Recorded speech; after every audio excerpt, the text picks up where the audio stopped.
I'm a nurse. Just imagine it. What do you see?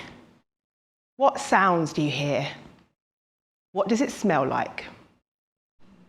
Did anybody picture a prison? Probably not. But there are nurses in prison, and that's because there's patients in prison. For many years, I was one of those nurses. I could tell you my story, but I really want to tell you theirs. Because these patients, they are more than just prisoners. They are people. People entitled to care. They're also entitled to privacy, so for today, I've changed their names and some other details. Patrick, 19, on trial for murder. I first met Patrick during his initial health screen, something all new arrivals go through. The reception room was cold. It echoed.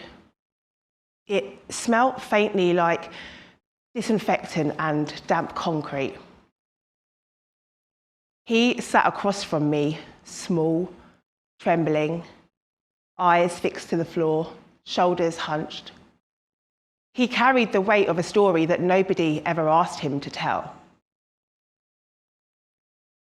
Patrick told me about his mum. She was addicted to drugs, struggled for years. One day, dealers came to collect a debt. His mum stood there, holding her newborn baby, frozen. Patrick stepped in to protect her. He was 14. In the chaos, he hit a man. That man died. In 5 years' time, that one act, one moment, would catch up to Patrick in a courtroom. He committed a serious crime. But is he only a criminal? Or is he a child that was never seen?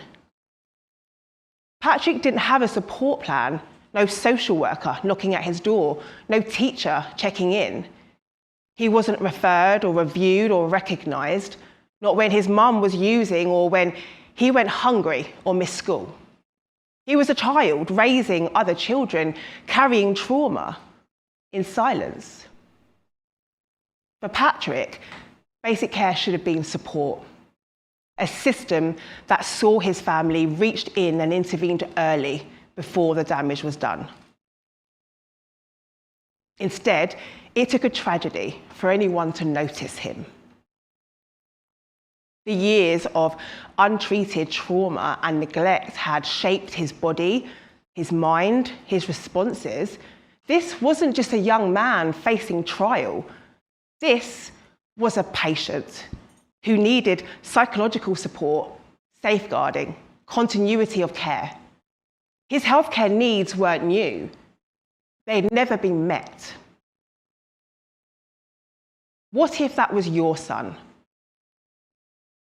I believe that we failed Patrick. We did that to him. Patrick's story isn't rare. Around 1 in 5 children in the UK live with a parent who is addicted to drugs or alcohol. And children's commissioners say that these children are more likely to suffer from trauma, neglect, exclusion, and they are far more likely to enter the criminal justice system. So Patrick, he didn't stand a chance. Not because of who he is, but because of what he was exposed to. So is it basic care when you only really see someone when they're wearing handcuffs?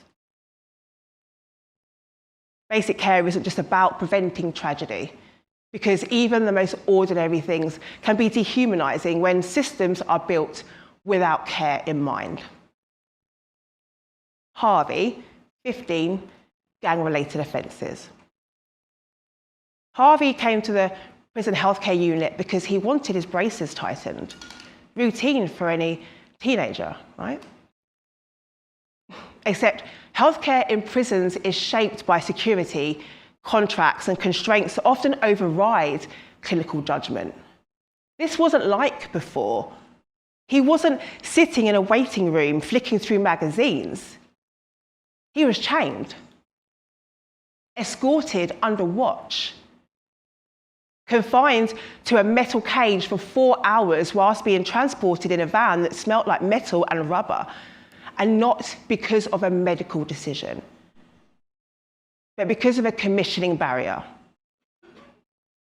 The way that specialist dental care is set out in England meant that we couldn't transfer his care locally or in the prison.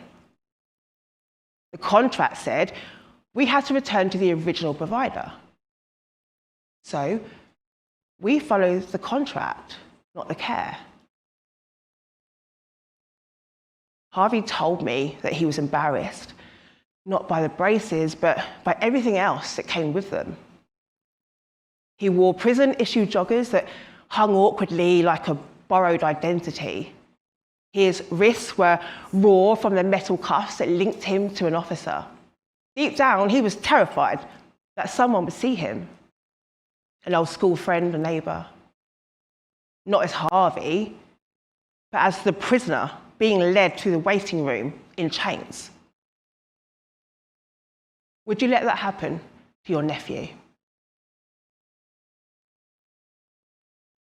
A national review by Public Health England found that young people in custody often face significant delays to dental care. And not because of clinical need, but because care cannot easily be transferred between providers. This leads to longer waits, unnecessary travel, and an increased use of restraints, all to maintain continuity with a provider chosen before custody. Is it basic care when a simple appointment turns into a 4-hour-long journey in chains? Basic care isn't just about appointments. It's about seeing the person behind the behaviour and meeting needs that aren't always visible. Dylan, 37, shoplifting. His note said he was challenging, non-verbal, difficult. Labels that tend to follow you around in prison, labels that stick. But when Dylan walked into my room, I didn't see defiance. I saw discomfort. His eyes avoided mine, his hands twisted in his lap. The fluorescent light above buzzed sharp and constant, and his feet shifted like he was trying to escape his own body. Down the hall, an alarm went off and he flinched. This wasn't a man being difficult. This was a man drowning in noise, in light, in movement, with no place to go. Dylan had autism. He had been diagnosed years before this sentence, but that information didn't follow him into prison. The structure, calm voices, routines that helped him feel safe, all gone. Instead, he was left in a world of order and consequence where confusion looked like resistance and fear looked like aggression. In 2021, research by the Prison Reform Trust showed that 30% of prisoners have a learning disability or difficulty. How would you feel if your brother was mislabeled, punished for being overwhelmed? Is it basic care when critical information gets lost behind locked doors?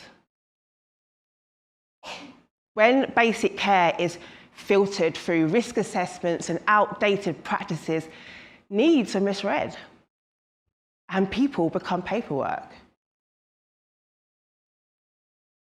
But basic care isn't just about diagnosis or behaviour. It's about dignity, especially when time is running out. Desmond, 81, sexual offences. Desmond has cancer. He is going to die in prison. Desmond goes to chemotherapy linked to an officer. The handcuffs hang loosely to his bones. His body has grown thin. His eyes are sunken and sad. He lost his hair, his strength, his independence. When he returned from hospital, he shuffled back to his cell wrapped in a scratchy grey blanket, the kind that doesn't keep you warm. The physio recommended mobility aids, but Desmond's Victoria-era cell was barely 5 square metres. There was no room for a wheelchair. I just want to feel the grass under my feet again, I remember him saying. He wasn't asking for freedom, just one moment of feeling human. But if Desmond couldn't mobilise, then he couldn't leave his cell. Would you want that for your dad? His last unmet request to simply be to walk on grass.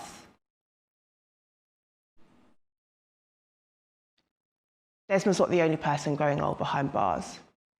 According to HM Inspectorate of Prisons, the number of people in prison over 60 has increased by over 80% in the last decade. And yet, prison cells remain unfit for frailty and end-of-life care. Is it basic care to die alone in a bed that hurts your bones with no space for dignity? These stories are not about bad staff or bad services. They're about a system designed for punishment first and care last. Basic care has to squeeze around security protocols, outdated buildings and fractured records. And when that system is stretched, it's not the regime that bends, it is the care that breaks. Basic care should not stop at the prison gates. These people did terrible things. They must be held accountable. But they are still people, entitled to the same level of care that you or I would expect at our most vulnerable. I am a nurse. It is not my job to judge. It is my job to care. Prisons are not designed for care, but the people in them still need it. They still bleed, they still break, they still suffer. If basic care is a human right, then let's stop treating it like a privilege just because someone is behind bars.